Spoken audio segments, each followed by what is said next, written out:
कैसे हैं dear students, स्वागत है आप सभी का आपके अपने YouTube channel friend of student में। आज के इस वीडियो लेक्चर में आप पढ़ेंगे एक्सरसाइज 2.5 का क्वेश्चन नंबर 5। इस एक्सरसाइज के 1 से लेकर 4 तक प्रश्न मैं आपको पढ़ा चुका हूं। लिंक मैंने डिस्क्रिप्शन बॉक्स में दे दिया, आप इन सभी वीडियो लेक्चर्स को देख सकते हैं। चैप्टर ये बहुपद यानी polynomials class 9th NCERT book से। क्वेश्चन नंबर 5 हमें दिया गुणनखंड कीजिए। इसके हमें 2 भाग दिए हैं। पहला भाग हमें दिया है 4x की घात 2 प्लस 9y की घात 2 प्लस 16z की घात 2 plus 12xy minus 24yz minus 16xz। इसके हमें गुणनखंड करने हैं। तो इसके गुणनखंड करने के लिए हम क्या करेंगे, सर्वसम्मिका का प्रयोग करेंगे। सभी सर्वसम्मिकाएं मैं आपको प्रश्न नंबर 1 में पढ़ा चुका हूं। प्रश्न नंबर 1 का भी लिंक डिस्क्रिप्शन बॉक्स में है, तो आप उस वीडियो लेक्चर को भी जरूर देख लें। तो इसके गुणनखंड करने के लिए हम क्या करेंगे, सर्वसम्मिका का प्रयोग करेंगे। अब किस सर्वसम्मिका का प्रयोग करेंगे, इसमें हम प्रयोग करेंगे इस सर्वसम्मिका का a प्लस बी प्लस सी का होल स्क्वायर। जब इसको हम ओपन करते हैं, इसका प्रसार करते हैं, तो हमें मिलता है a square plus B square plus C square plus 2ab plus 2bc plus 2ac। अर्थात इसमें a पहला पद है, b दूसरा पद है, c तीसरा पद है। तो हमें यहाँ क्या मिलेगा, पहले पद का वर्ग प्लस दूसरे पद का वर्ग प्लस तीसरे पद का वर्ग प्लस 2 गुणा पहला पद गुणा दूसरा पद प्लस 2 गुणा दूसरा पद गुणा तीसरा पद प्लस 2 गुणा पहला पद गुणा तीसरा पद। ठीक है, तो इस सर्वसम्मिका का प्रयोग किया जाएगा। अब इसी का क्यों किया जाएगा, क्योंकि हम इसको इस फॉर्म में लिख सकते हैं, इसके RHS के फॉर्म में लिख सकते हैं। ठीक है, जब हम इसको इसके RHS के फॉर्म में लिख सकते हैं, तो इसके हम गुणनखंड भी आसानी से कर सकते हैं। ठीक है, तो सबसे पहला काम हमें क्या करना है, इसको इस फॉर्म में लिखना है। ठीक है, तो चलिए लिख लेते हैं। तो सबसे पहले क्या करेंगे हम, इसमें देखिए a का स्क्वायर है, फिर b का स्क्वायर है, फिर c का स्क्वायर, मतलब पहले दूसरे और तीसरे पद का स्क्वायर दे रखा है। तो इसमें पहला दूसरा तीसरा पद ये जो दे रखा है, इसको हम इस फॉर्म में लिख लेते हैं। ठीक है, तो 4x की घात 2 को हम लिख सकते हैं 2x की घात 2। ठीक है, जितनी घात होती है उतनी बार आधार को हम गुणा कर लेते हैं। देखिए 2x की घात 2 का मतलब क्या है, 2x गुणा 2x, तो हमें क्या मिल जाएगा, 2 दूनी 4 और x गुणा x, x की घात 2। ठीक, तो इसको सॉल्व करने पर पुनः हमें 4x की घात 2 मिल जाएगा। तो इसका मतलब है 4x की घात 2 को हम इस तरह से लिख सकते हैं। ठीक है, प्लस 9y की घात 2 को हम लिख सकते हैं 3y की घात 2। क्लियर, प्लस 16z की घात 2 को हम लिख सकते हैं 4z की घात 2। इनको सॉल्व करने पर दोबारा से हमें यही मिल जाएगा। ठीक है, तो हमने क्या किया, पहला दूसरा तीसरा पद इसको हमने a square plus B square plus C square के फॉर्म में लिख लिया। ठीक है, अब इस पद को लिखना हमें। इस पद को हम किस फॉर्म में लिखेंगे, इस पद को हम लिखेंगे 2 गुणा पहला पद गुणा दूसरा पद। ठीक है, तो प्लस लगाएंगे और हम लिखेंगे 2 गुणा पहला पद, तो पहला पद हमारा यहाँ ये होगा 2x, तो 2x गुणा दूसरा पद हमारा 3y, तो हमने यहाँ लिख लिया 3y। ठीक है, अब हमें क्या देखना है कि ब्रैकेट के अंदर इसे सॉल्व करने पर हमें प्लस का 12xy मिल जाए। तो देखिए 2 दूनी 4 और 4 तियाँ 12 और बचा हमारा xy, तो हमें क्या मिला ब्रैकेट के अंदर, प्लस का 12xy। ठीक है, तो हमने इसको यानी 12xy को इस फॉर्म में लिख लिया, 2 गुणा a गुणा b, फिर प्लस लगाएंगे और फिर हमें माइनस 24yz को इस फॉर्म में लिखना है, 2 गुणा दूसरा पद गुणा तीसरा पद। ठीक है, तो हम लिखेंगे 2 गुणा दूसरा पद हमारा 3y गुणा तीसरा पद हमारा 4z, तो हमने यहाँ लिख लिया 4z और ब्रैकेट बंद कर दी। अब इस ब्रैकेट को सॉल्व करने पर हमें क्या मिलना चाहिए, माइनस का 24yz। तो सॉल्व करते हैं, 2 तियाँ 6 और 6 चौक 24 हो गया, फिर बचा हमारा yz, तो हमें यहाँ मिल गया 24yz। लेकिन किसका मिला, प्लस का। मिलना किसका चाहिए था, हमें माइनस का, क्योंकि यहाँ माइनस का चिन्ह है। तो हम क्या करें, तो देखिए एक चीज़, यहाँ हमारा दूसरा और तीसरा पद जो है ये दोनों ही प्लस के हैं। ठीक है, तो इसको जब हमने सॉल्व किया तो हमें ये वाला तो पद मिल गया।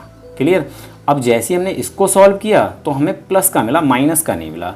तो इसका मतलब हुआ या तो हमारा दूसरा पद माइनस का है या तीसरा पद माइनस का, लेकिन दूसरा पद माइनस का नहीं हो सकता क्योंकि यहाँ दूसरा पद हमारा प्लस का है। ठीक है, तो हमारा बचा क्या, तीसरा पद जो माइनस हो सकता है। ठीक है, इसे माइनस करने से पहले हम आगे बढ़ लेते हैं, तो हम यहाँ प्लस लगाएंगे और फिर माइनस 16xz को हमें कैसे लिखना है, 2 गुणा पहला पद गुणा तीसरा पद। तो हम यहाँ लिखेंगे 2 गुणा पहला पद है 2x गुणा तीसरा पद है हमारा 4z। ठीक है, तो इसको सॉल्व करने पर हमें क्या मिलना चाहिए, माइनस का 16xz। लेकिन जैसे हम इसे सॉल्व करते हैं तो हमें क्या मिलता है, देखो 2 दूनी 4 और 4 चौक 16 मिल गया, फिर xz। तो हमें यहाँ ब्रैकेट को सॉल्व करने में मिला प्लस का 16xz। मिलना किसका चाहिए था, माइनस का। तो इसका मतलब क्या हुआ, या तो पहला पद हमारा माइनस का या तीसरा पद माइनस का है। तो पहला और दूसरा पद यहाँ के हिसाब से प्लस का है, तो बचा क्या हमारा तीसरा पद। तो ये तीसरा पद ही हमारा क्या होगा, माइनस का। तो जहाँ तीसरा पद है वहाँ हम क्या कर देंगे, माइनस कर देंगे। तो यहाँ हम माइनस ले लेंगे, यहाँ माइनस ले लेंगे, और हमारा यहाँ बचता है तो यहाँ माइनस हम ले लेंगे। ठीक है, देखिए जब इसको सॉल्व करेंगे तो हमें दोबारा से प्लस का 16z² मिल जाएगा। -4z इंटू -4z क्या होता है, सबसे पहले हम चिन्हों की गुणा करेंगे, माइनस गुणा माइनस प्लस हो जाएगा, और 4 चौक 16, z गुणा z की घात 2। ठीक है, ऐसे ही इधर आगे हम जब सॉल्व करेंगे तो सारी चीज़ें हमें यही मिल जाएंगी। क्लियर हो गई बात। अब हमने इसको a + b + c के होल स्क्वायर के RHS की फॉर्म में लिख लिया है। ठीक है, तो अब हम एक काम करते हैं, इसको और इसको ABC मान लेते हैं। माना 2x बराबर a, ठीक है, और 3y बराबर हम मान लेते हैं b, और -4z बराबर हम मान लेते हैं c। अब a b c को इस पूरे में रख कर देख लेते हैं तो हमें पूरा कंफर्म हो जाएगा कि ये हमारा a + b + c का होल स्क्वायर यही सर्वसम्मिका है। ठीक है, तो 2x की जगह हमें क्या रखना है, a, तो हमने a रख लिया, स्क्वायर है, स्क्वायर लगा दिया। ठीक है, प्लस 3y की जगह क्या रखना है हमें, b, तो b रख लिया, स्क्वायर है, स्क्वायर लगा दिया, प्लस ये प्लस। ठीक है, फिर हमारा -4z की जगह में क्या रखना है, c, तो हमने c रख लिया, स्क्वायर है, स्क्वायर लगा दिया। क्लियर, फिर ये प्लस लगाएंगे। अब यहाँ ब्रैकेट वाला लिखना, तो ब्रैकेट का यूज़ नहीं करेंगे हम, 2 का 2 लिख लेंगे। 2x की जगह में क्या रखना है, a रख लेंगे, 3y की जगह b, तो b रख लिया। ठीक है, फिर प्लस लगाएंगे, 2 का 2 रखेंगे, 3y की जगह b, और -4z की जगह c। ठीक है, फिर ये प्लस लगाएंगे, और फिर हम 2 का 2 लिखेंगे, 2x की जगह a लिखेंगे, और -4z की जगह c लिखेंगे। तो हमें क्या मिल गया, a² + b² + c² + 2ab + 2bc + 2ac। इस सर्वसम्मिका का ये RHS आपको प्राप्त हो गया। ठीक है, जब हम इसको क्लोज करेंगे, यानी इसके जब हम गुणनखंड करेंगे या इसको जब बंद करेंगे, तो हमें यहाँ क्या मिलेगा, a + b + c का होल स्क्वायर। ठीक है, क्या मिलेगा, a + b + c का होल स्क्वायर। क्लियर है ना, मिलेगा नहीं मिलेगा, बिल्कुल मिलेगा, क्योंकि इसे खोलने पर ये मिलता है तो इसे बंद करने पर ये मिलेगा। तो इसी प्रकार जब हम इस वाली चीज़ को बंद करेंगे, ठीक है, तो हमें क्या मिलेगा, देखिए 2x का स्क्वायर प्लस 3y का स्क्वायर प्लस -4z का स्क्वायर प्लस में 2 गुणा 2x गुणा 3y, इसी चीज़ को पूरे को यहाँ उतार रहा हूँ। ठीक है, प्लस 2 गुणा 3y गुणा 3y है ये, 3y गुणा -4z, फिर प्लस ये बचा हमारा, ये भी उतार लेता हूँ, 2 गुणा 2x -4z। ठीक है, तो इसको जब हम बंद करेंगे, क्लोज करेंगे, तो हमें क्या मिलेगा, पहला दूसरा तीसरे पद को प्लस करके स्क्वायर लगाना हमें। तो यहाँ पहला पद 2x, बड़ी ब्रैकेट ले लेते हैं। ठीक है, 2x प्लस 3y, और प्लस तीसरा पद है हमारा -4z। ठीक है, और बड़ी ब्रैकेट क्लोज, और यहाँ होल स्क्वायर। क्लियर है, आई होप आपको बात समझ में आ गई होगी। अब इसको हमें सॉल्व कर लेना है ब्रैकेट को, तो हमें मिलेगा यहाँ पर 2x प्लस 3y, और जैसे ये ब्रैकेट हटाएंगे प्लस माइनस -4z का होल स्क्वायर। ठीक है, जितनी बार घात लगी होती है, यानी जितनी घात लगी होती है उतनी बार हम आधार गुणा कर लेते हैं। तो इस चीज़ को हम 2 बार लिख लेंगे, 2x प्लस 3y -4z, फिर 2x प्लस 3y -4z। ये हो जाएगा हमारा आंसर, अर्थात गुणनखंड। ठीक है, किसके हैं ये, इस बहुपद के। क्लियर हो गई बात। आई होप आपको सवाल अच्छी तरह समझ में आ गया होगा। तो चलिए अब सेकंड पार्ट कर लेते हैं। स्टूडेंट्स, मैंने एक नया चैनल बनाया है, फ्रेंड ऑफ स्टूडेंट ब्लॉग्स। तो यहाँ पर मैं ब्लॉग शूट करता हूँ और ब्लॉग शूट करके अपलोड करता हूँ। देखिए जाकर कि ये ब्लॉग्स आपको कैसे लगते हैं। अगर ब्लॉग्स पसंद आए तो प्लीज़ जैसा प्यार आपने इस चैनल पर दिया है वैसा ही प्यार आप फ्रेंड ऑफ स्टूडेंट ब्लॉग्स पर भी दीजिए और चैनल को सब्सक्राइब कीजिए। चलिए सेकंड पार्ट कर लेते हैं। सेकंड पार्ट स्टूडेंट्स हमें दिया है 2x की घात 2 प्लस y की घात 2 प्लस 8z की घात 2 minus 2√2xy plus 4√2yz minus 8xz। तो इसके भी गुणनखंड करने के लिए हमें इसी सर्वसम्मिका का प्रयोग करना है जिस सर्वसम्मिका का प्रयोग हमने पार्ट फर्स्ट में किया है। ठीक है, तो सबसे पहला काम हम क्या करेंगे, पहला दूसरा और तीसरा पद इसको हम a² + b² + c² की फॉर्म में लिख लेते हैं। ठीक है, तो 2x की घात 2, इसको हम ए स्क्वायर की फॉर्म में कैसे लिखेंगे? तो सिंपल सी बात है, आप 2 को रूट में रखिए और x लिख लीजिए, इसके साथ ब्रैकेट बंद कीजिए और यहाँ घात 2 रख लीजिए। ठीक है, तो 2x की घात 2 को हम लिख सकते हैं रूट 2x की घात 2। जब हम इसे सॉल्व करेंगे तो हमें क्या मिलेगा? जितनी घात होती है उतनी बार हम आधार गुणा करते हैं, तो हम यहाँ रूट 2x गुणा रूट 2x करेंगे तो हमें क्या मिलेगा? रूट 2 और रूट 2 की गुणा करेंगे तो क्या हो जाएगा? रूट 4 हो जाएगा। ठीक है, और x की गुणा x से करेंगे तो हमें मिलेगा x की घात 2। अब आप एक बात तो जानते ही, रूट 4 का मतलब क्या होता है? रूट 4 का मतलब होता है 2, है ना। जब हम 4 का वर्गमूल निकालेंगे तो हमें क्या मिलेगा? 2 मिलेगा, और यहाँ x की घात 2। ठीक है, तो 2x की घात 2 को हम वर्ग के रूप में कैसे लिख सकते हैं? रूट 2x की घात 2। क्लियर हो गई बात? प्लस y की घात 2, ये पहले से ही वर्ग है, ये किसका वर्ग है? y का, तो y लिखकर घात 2 लगा देंगे। ठीक है, प्लस 8z की घात 2 को हम वर्ग के रूप में कैसे लिखेंगे? तो सबसे पहले आप 8 के गुणनखंड कीजिए, मतलब इसको हमें रूट में रखना है। ठीक है, तो इसके हम गुणनखंड कर लेते हैं। तो 8 के गुणनखंड करेंगे तो हमें मिलेगा 2 चौक 8, फिर 2 दूनी 4, फिर 2 एकम 2। तो रूट 8 का मतलब क्या है? रूट 8 का मतलब है 2 गुणा 2 गुणा 2। ठीक है, अब रूट के अंदर जिसका जोड़ा बन जाता है उसको हम बाहर कर देते हैं रूट से, और जिसका जोड़ा नहीं बनता उसको हम अंदर रखते हैं। ठीक है, तो रूट 8 को हम 2 रूट 2 लिख सकते हैं। ठीक है, और यहाँ हमारा z है तो इसके साथ हम z रख देते हैं और इसको ब्रैकेट में बंद करके यहाँ पर घात 2 लगा देते हैं। ठीक है, जैसे ही हम ब्रैकेट हटाएंगे तो क्या होगा? रूट 2 रूट 2z गुणा 2 रूट 2z, तो हमें क्या मिल जाएगा? हमें मिल जाएगा 8z की घात 2। देखिए दिखा देता हूँ मैं यहाँ करके, 2 रूट 2z गुणा 2 रूट 2z। ठीक है, तो इसको गुणा कैसे करेंगे? संख्या जो बिना रूट वाली है, ठीक है, ये दोनों इनकी गुणा करेंगे तो 2 दूनी 4 हो जाएगा। क्लियर?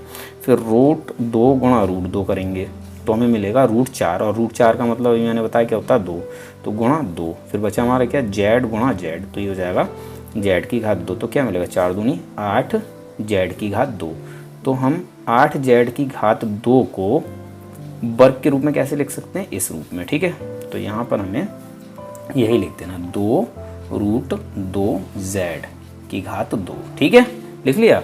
इसके बाद हम प्लस लगाएंगे और फिर जो अगला पद आता है, यानी हमने इसे a स्क्वायर b स्क्वायर और c स्क्वायर की फॉर्म में लिख लिया। फिर अगला पद क्या होता है? 2 गुणा पहला पद गुणा दूसरा पद। तो हम यहाँ पर ब्रैकेट लगाएंगे और लिखेंगे 2 गुणा पहला पद। पहला पद हमारा रूट 2x गुणा दूसरा पद है y, हमने यहाँ y लिख लिया। ठीक है, अब इसको सॉल्व करने पर हमें क्या मिलना चाहिए? इसको सॉल्व करने पर हमें ये मिलना चाहिए, है ना, मिलना चाहिए या नहीं? और ये किसका? माइनस का। तो यहाँ आप देख सकते हो कि जब इसे हम सॉल्व करेंगे तो हमें प्लस का मिलेगा, लेकिन मिलना किसका चाहिए? माइनस का। तो पहले सॉल्व करते हैं। देखिए 2 की और रूट 2 की गुणा करेंगे तो क्या मिलेगा? 2 रूट 2 मिलेगा। ठीक है, देखिए बिना रूट वाली और रूट वाली संख्या की जब गुणा करते हैं तो जो बिना रूट वाली संख्या होती है उसको हम रूट की संख्या, जो रूट वाली संख्या होती है उसके आगे रख देते हैं। ठीक है, तो हमें मिल गया 2 गुणा रूट 2, 2 रूट 2, और बचा हमारा क्या? X Y. तो एक्स वाई किसका मिला? लेकिन ये हमें मिला है प्लस का। होना किसका चाहिए था? माइनस का। तो इसका मतलब क्या हुआ? या तो हमारा पहला पद माइनस का या फिर दूसरा पद माइनस का है। ठीक है, तो अभी हम ये नहीं बता सकते कि हमारा कौन सा इन दोनों में से पद माइनस का है। इसके लिए हम क्या करेंगे? आगे वाले पदों को लिखेंगे। ठीक है, अब इस वाले पद को लिखेंगे। तो इस पद को हम कैसे लिखते हैं? प्लस 2 गुणा दूसरा पद गुणा तीसरा पद। तो दूसरा पद हमारा y गुणा तीसरा पद हमारा ये, यानी 2 रूट 2z। ठीक है, क्लियर? अब इसको सॉल्व करने पर हमें क्या मिलना चाहिए? प्लस का 4 रूट 2yz। ठीक है, तो यहाँ हम सॉल्व करते हैं। देखिए 2 की गुणा 2 से करेंगे तो 2 दूनी 4 हो जाएगा। ठीक है, और यहाँ हमें मिल जाएगा 4 रूट 2 मिल जाएगा, और फिर हमारा yz, तो yz, तो हमें यहाँ क्या मिल गया? 4 रूट 2yz, लेकिन किसका? प्लस का। तो यहाँ भी प्लस का है। ठीक है, तो इसका मतलब हमारा दूसरा और तीसरा ये दोनों ही पद प्लस के होंगे।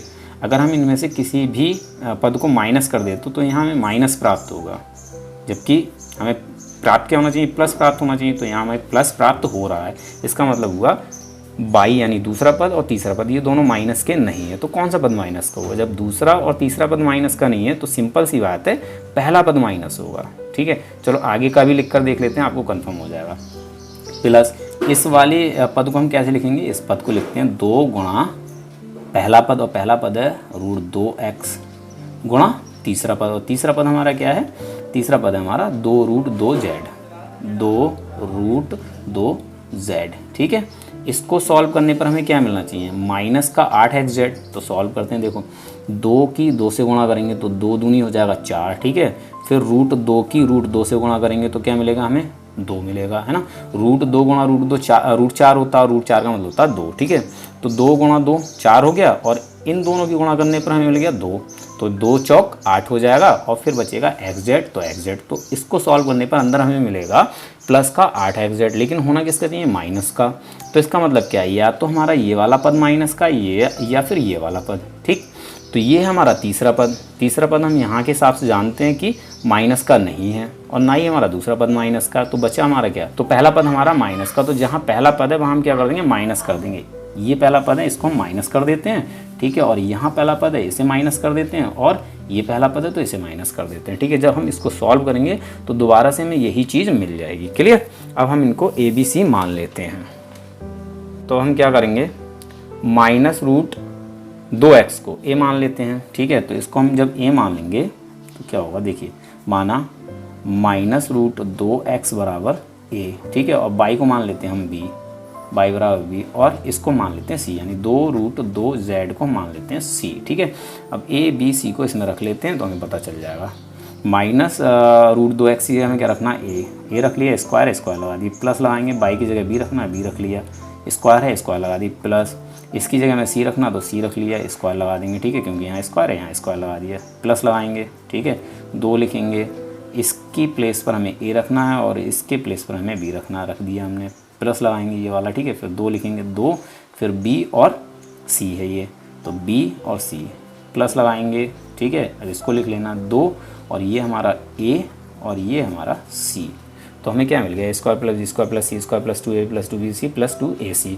इसको क्लोज करने पर हमें मिलेगा a plus b plus c का होल स्क्वायर। ठीक है, तो अब हम क्या करेंगे? जब इसको बंद करेंगे तो हमें 1 2 3 इन तीनों पदों का योग करके स्क्वायर मिल जाएगा। ठीक है, यानी इनका होल स्क्वायर। तो एक बार हम इसको उतार लेते हैं यहाँ पर, -√2x का होल स्क्वायर प्लस y का स्क्वायर प्लस 2√2z का स्क्वायर प्लस 2 गुणा -√2x गुणा y प्लस 2 गुणा y गुणा 2√2z, और प्लस में 2 गुणा -√2x गुणा 2√2z।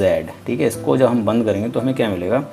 इस वाले पद को इस वाले पद को इस वाले पद को प्लस करके लिख लेना और होल स्क्वायर लगा देना। ठीक है, -√2x प्लस y और प्लस 2√2z प्लस कर लिया। अब यहाँ स्क्वायर हम लगा देंगे।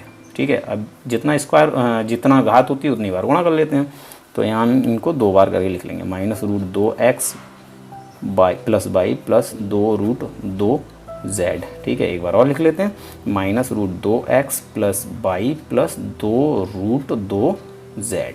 ये हो जाएगा आपका आंसर। ठीक है, अगर वीडियो लेक्चर पसंद आए तो प्लीज़ लाइक ज़रूर करें। इस वीडियो को देखने के लिए आप सभी लोगों का बहुत बहुत धन्यवाद।